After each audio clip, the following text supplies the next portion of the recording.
Okay.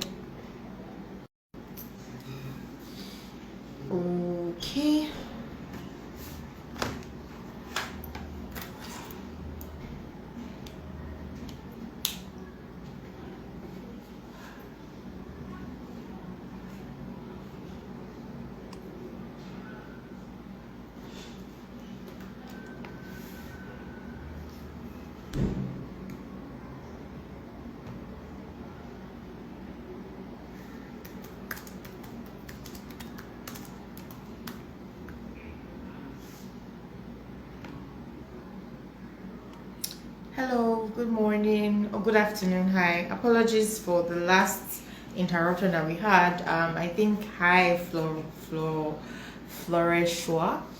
Thank you for joining. Thank you for coming back. We had a bit of network difficulty, but we're back now. So like I said initially, my name is Rosaline, and today I'm going to be talking about the English requirements you need for admission processing and also for visa processing if you're thinking of schooling in either Ireland or the UK. Now, even though Nigeria is an English-speaking country, unfortunately, we need to prove that we are able to communicate and write in English before we are offered an admission, into a school in the UK and Ireland. And this also applies to other English-speaking schools, such as Canada and the US and Australia, and even English-speaking courses that you're going to be taking in non-English-speaking countries, such as in France, in Germany, in Austria. If you were going to do a course there that is going to be taught in English, you need to prove that you're able to speak English, right? So that's what we're going to be talking today. What can you use as your proof of English? What is going to be accepted? And you have to consider two options or two areas, right? One is for your admission processing and some technicalities. Okay.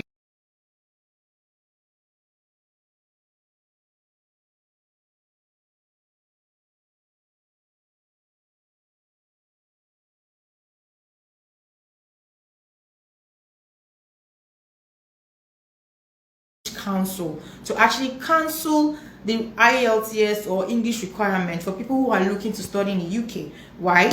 Because they felt that, since we're an English speaking country, we do not actually need to prove that we know how to speak English before we're actually offered admission in higher institution. But unfortunately, the British Council got back to us, or got back to the people who were, clamoring for this change, saying that Nigeria does not qualify as a country that will be waived. There are other countries that are actually waived. So if you come from English-speaking South American countries, you do not need to prove that you know how to speak English because you are considered as an English speaker naturally, right? So unfortunately, Nigerians, you need to prove that you know how to speak English. So I know in our caption, we did not include Canada in this conversation. So I will just go ahead and also include the requirements for Canada, both for admission processing and also for the purpose of getting your visa. Now, so I'm going to talk generally about admission requirements. So if you're an undergraduate and you're going to school in the UK, there are several things that can serve as your proof of English. You can use your WAEC if you have minimum of a C6 for most courses and for most schools. However, some schools will not take C6, or some courses will not take C6 if they require a higher benchmark. So they might start from like a C5, or a C4, even depending on the course, right? So depending on the school and depending on the course, but these are very few. Also for masters as well, most schools are going to accept your WAEC as a proof of your English abilities, and most schools are going to accept WAEC, with a minimum of C6 in English. And for certain courses such as maybe nursing or social works, you might actually require a higher benchmark for English, so you might be requiring a C4 or a C5. So depending on the school and depending on the course, right? So that's the criteria. We're lucky to have that option. Now you also have the option of using your NECO. So if you're one of those people that you do not have NECO, you don't have WAEC, and it's your NECO you want to use for the purpose of your admission, then you're in luck, because a lot of universities also accept NECO in the UK. Now, you don't have as much universities accepting NECO as you would have them accepting WAEC. However, the options are still much, and if you do intend to want to study in the UK, your NECO would suffice for most schools. Now, there's a catch for most of these things I just talked about. Now, depending on the school, your WAEC might not suffice if your WAEC is longer than a certain year, right? So this is school specific. Some schools will say if your WAEC is older than 10 years since you wrote it, they will not take it. If your NECO is longer than 10 years since you wrote it, they will not take it for the purpose of admission. Now, some will give allowance for 20 years. So they will say if your Ielts was written from 2000 and onwards, then they will accept it. But anything lesser than year 2000, it is not going to be accepted. While some schools would also consider Ielts that was WAEC that was actually written in 1995. So it all depends on the school and what they accept. But generally, they accept they accept WAEC, and with a minimum of a C6. Now, let's talk about cases where your WAEC will not suffice, right? And what are the options for you to use if your WAEC and NECO will not suffice, which is something that all of us should have if we're thinking of going for a master's or an undergraduate degree in the UK. Now, it won't suffice if you're thinking of going to a school that will not take lesser than the band or the grade that you have scored. So if you're thinking of going to a school like University of Hull will not take lesser than a C5, right? And if you have a C6, you have no option than to write an external exam, which is an Ielts test or the Pte test. I'm going to be coming to this shortly. Now,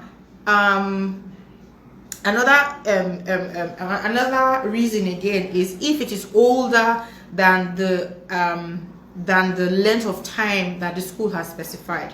So if you really want to go to a particular school, let's say for example you want to go to University of Dundee or you want to go to Bradfordshire, they will not take WAEC, like Bradfordshire, maybe a WAEC that is older than 10 years, I think, not too sure, but for University of Dundee, WAEC that is older than 7 years, you're not going to be able to use it. You need to provide an English test result. So if you really want to go to those schools and you have WAEC, even if you have an A1, right, maybe for Dundee, if you have an A1, it will not suffice if it is older than 2016. Right now, in that case, you have the options of writing the Ielts test or the Pte English test. Now, these two tests have to be the academic module. So what you must understand is that for each of these tests I just spoke about, they all have different modules. The general module for probably for work and immigration and travel, then they have the academic module, which is for the purpose of study, international study. So you will now need to write the Ielts test. Now, for most universities, they have similar bands for most courses, while you now have some certain courses that will have higher bands that you are required to meet. So I'm going to use Ielts for demonstration here. Now, if you're writing the Ielts test, what you need to get minimum for most business courses and general courses, you need to get a 6.0 as your overall band score. Now, you cannot have any band score lower than a 5.5. If you haven't written Ielts here or you don't know anything about Ielts, I know this might sound strange, but if you do a quick Google of what I'm talking about, you would understand what I'm trying to say here, right? I would probably not be able to explain it to you in a way that you understand. So how Ielts works is that you're scored from a band 1 to a band 9. Right? So whatever abilities they have scored you for each module, there are 4 modules. There's a speaking, reading, writing, and listening. So for each modules, you can score between 1 and 9. Now, what these universities accept is a score of 5.5 minimum for each of this module and a 6.0 overall as your band score for most courses. Now, if you're not looking to go into a course like social works or nursing or studying schools that require higher bands, then you might be looking at a 6.5 overall, then 6.0 for each band. Then if you're looking at maybe some courses like nursing or social works, like I just said right now, some schools will actually require you to have a 7.0 overall and nothing less than a 6.5 for each band. Now that's a very, very high score. I'm not going to lie to you. Getting a 7.0 overall is something that you have to actually prepare for very, very, very seriously. Now, the good thing about Ielts is that once you have an Ielts result, especially if you have a band such as a 7.0, you have that result valid for 2 years. So for 2 years, that result is valid and you can use it to apply to schools all over the world. Almost all institutions and embassies recognize the Ielts test. So what this means is that if you actually are proactive and you take out time to write Ielts before you even start applying for admission, or while you're applying for admission, it means that you're open to every single option out there. You are not restricted by, oh, this school saying you need your Y cannot be older than this, that school saying your Y cannot be older than that. You are free to apply to each and every school you actually desire to apply to. So we work in the industry and we see a lot of people who at the end of the day lose out on certain schools that they actually really want, maybe because of the city, because of the tuition fee, or because of the payment plan. They end up not going to the school because they cannot meet the English requirement, and that's simply because they don't have the Ielts, right? So another option that you can also have is the Pte Exam. That's Pte Academic UKVI. That's another option that people can also write, right? If you're looking for English, and this is for the purpose of getting admission in a UK school. Now, another thing that can also prove your English language competency to a UK university is if the university is going to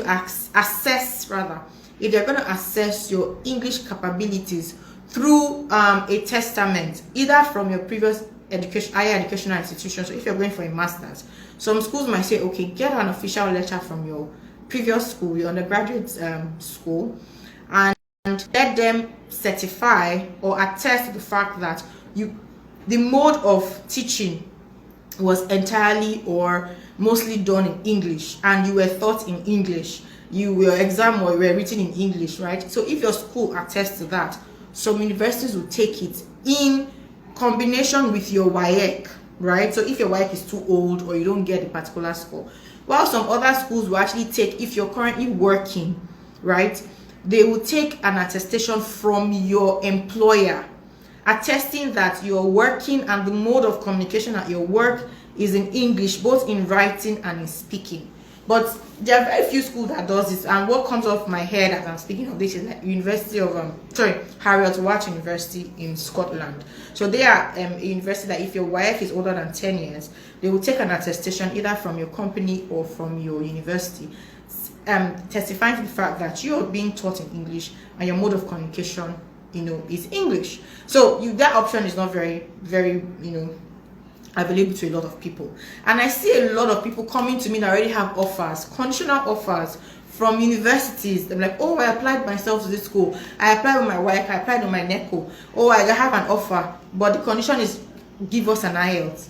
A lot of people. So you still go ahead to apply, and the school comes back to you and say, give me an IELTS. And this is something you've not actually prepared for.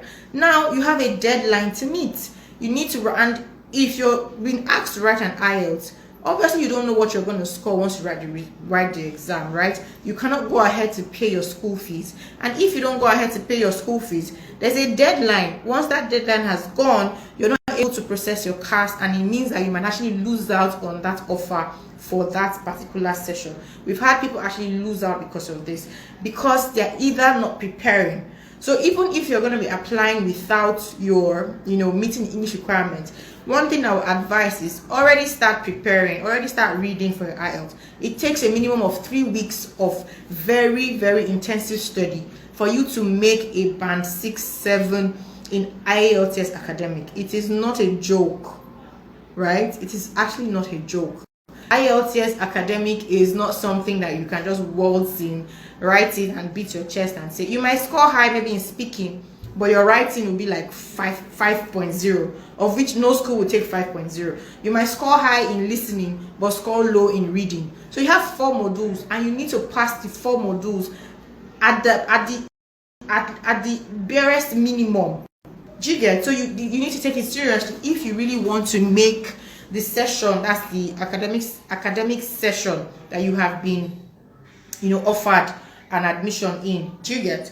So that's for the purpose of the UK now, and that's for the purpose of getting admission in the UK. Now, whatever that has been used to give you an offer is what is going to be contained in your CAS. Your CAS means your confirmation of acceptance of studies.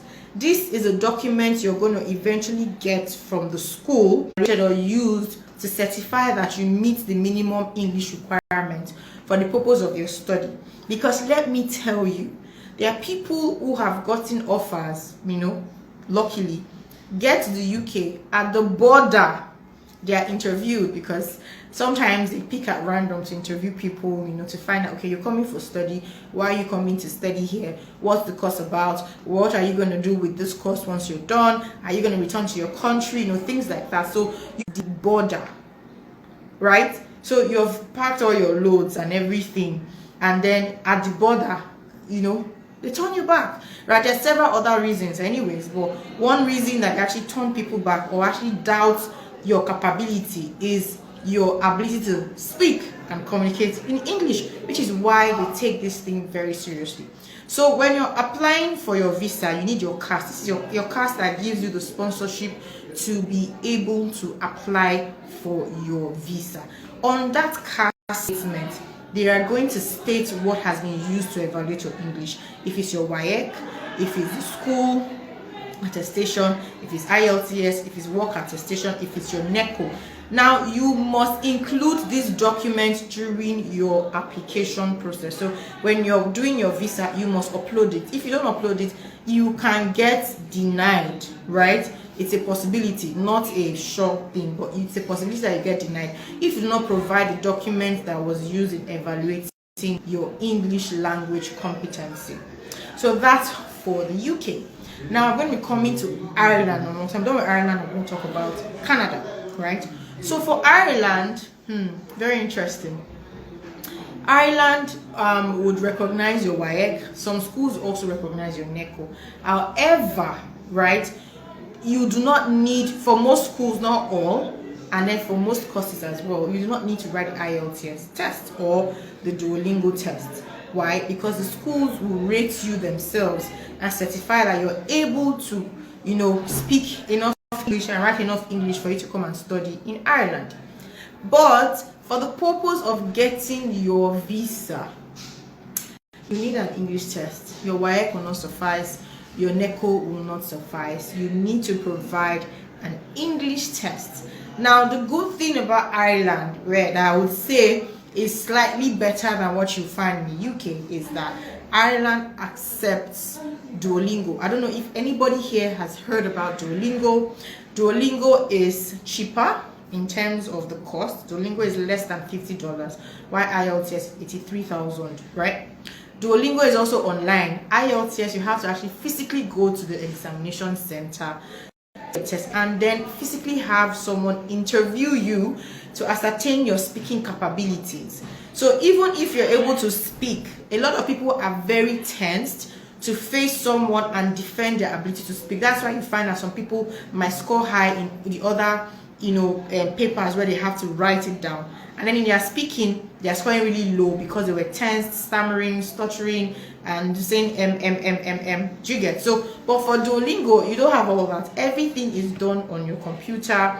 You are assessed on the computer, so it's cheaper, it's online, computer based, and it's relatively easier, right? So with like a week of intensive practice, you can attempt and actually get a very good score. If I'm assuming that your English is already average, right? So you attempt and get a very good score. So, and then you get to access your results in like 24 or 48 hours. Unlike Ielts says that if you're writing the paper test, it takes about 2 weeks. If you're writing the computer test, it takes about a week, So in terms of the length of time that you would need to provide a result, taking the Duolingo is very much, easier and much faster, right? There's nothing like much faster, right? So it's easier and faster, right? So that's the good thing about Ireland. So with Ireland, you have that option, but unfortunately for the UK, you do not have the option of Duolingo because most schools, if not all, have not recognized the validity of Duolingo. So while Duolingo is still trying to regularize and get recognition in the UK universities, institutions and all, you can only take the PTE test or the Ielts test. So those are the two things that you can use for the UK. Now, like I said, for Ireland, when you provide that for the purpose of your visa, then you can go ahead and apply for your visa.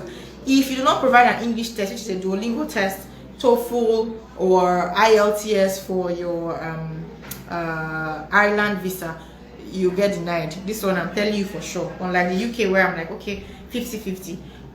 Ireland, you're not proving your English capabilities, you will get denied. So if you're thinking of schooling abroad and it's Ireland that you're thinking about, get ready to write a test, right? If you really speak English, I don't think it should be a problem if you give yourself enough time to practice.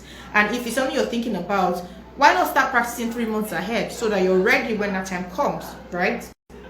Now, I'm going to chip in Canada. Canada was not part of this conversation, but I feel like it's something that I should also add, and if possible, maybe even US and Ireland, Australia, if you guys really want to know. So for Canada, also, you need to prove that you know how to speak English when you apply for admission in a school, right? So either in a college for a PG program or a university for a master's. Now, for some universities, right, they would admit you without you having to submit an Ielts result. Yes, you would be able to get an offer if you can prove that you were. Please put in your Ielts result, so which means you have to actually take the exam. This makes a huge difference, and we have seen in some cases where part of the reason why somebody was refused a Canadian study visa was that they did not meet the academic requirements. And what was the academic requirement? It was basically Ielts. They requested for Ielts and she couldn't submit it as at the time frame they gave her, and the very next day she was denied, even though Ielts was not explicitly written on the rejection letter. That was basically what they were considering at that time when the denial came. So it can actually make a difference. But I am not saying that you will not be able to get a visa even if you don't write the exam. I am saying that it just increases your chances of getting your visa on time if you go ahead and write the Ielts exam. So that's for Canada, and this also applies for the UK.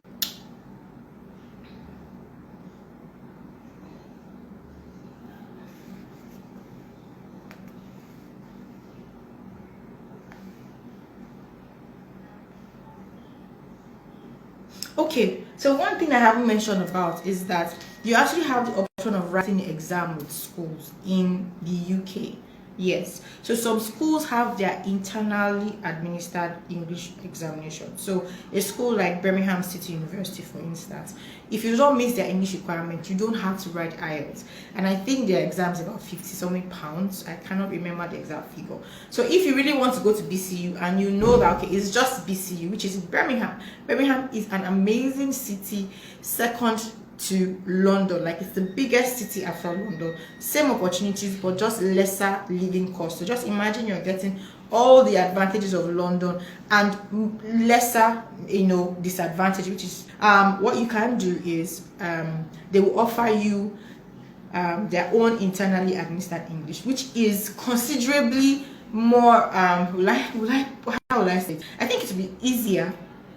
It's easier to actually pass theirs than to actually attempt Ielts. The only downside is that this is only for BCU, which is Birmingham City. So if you were also considering other universities and you wanted to try your luck, you cannot use BCU English tests to apply for maybe University of East London, right? So if you're going with BCU, you can actually use that option. So even if you don't have the English requirement, BCU would offer you that opportunity to write the exam with them. So there are also other schools that offer this, right? So this is also something you can actually look out for once you're looking to most schools in the US, if not all. So in fact, schools in Germany, schools in France, everywhere, like Ielts is recognized. So if you want that, you can actually get it and expand your options.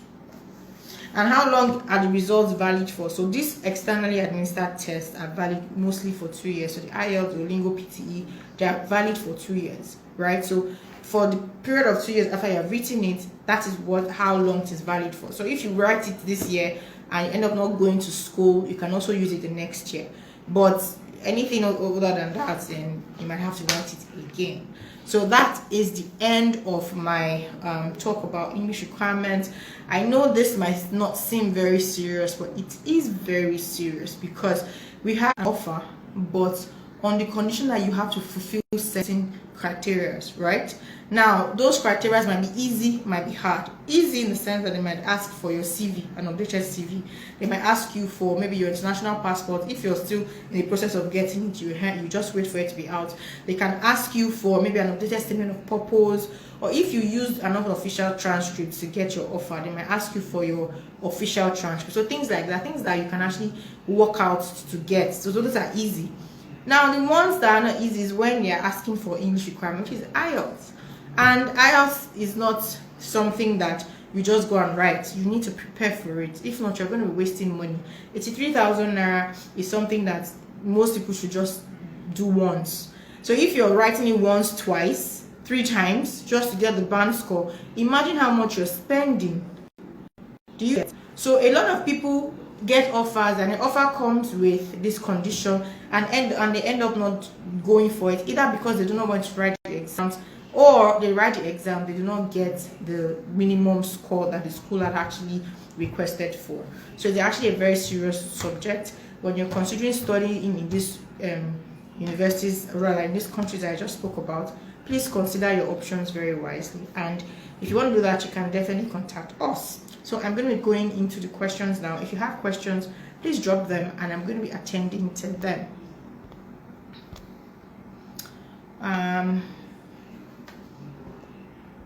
If you have enough money, then they go ahead and process your CAS and then send you your CAS, right? But you have to wait until the university has started issuing CAS, right? So most universities are going to start maybe in May, some are starting in June, you know. So from next 2 months, you know, they start issuing it. So whatever the criteria you need to fulfill before that happens, you should start it now. So if you need to make payment, no school will give you cash without you making payment and then confirming payment. And you know that getting a Form A and using the bank to pay takes a lot of time. Now it's taking 1 to 2 months for your money to actually reflect in the school's account. So you might want to start that now if you have an offer.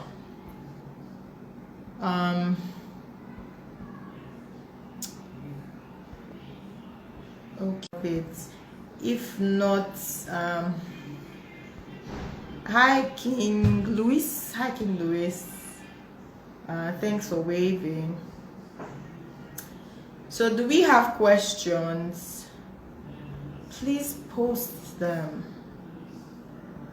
I'm still looking through. Okay, if we don't have questions, I'm just going to go ahead and end the live. So what I'm going to say basically is that this video is going to be reposted. So for you people who are particularly interested in this English requirements,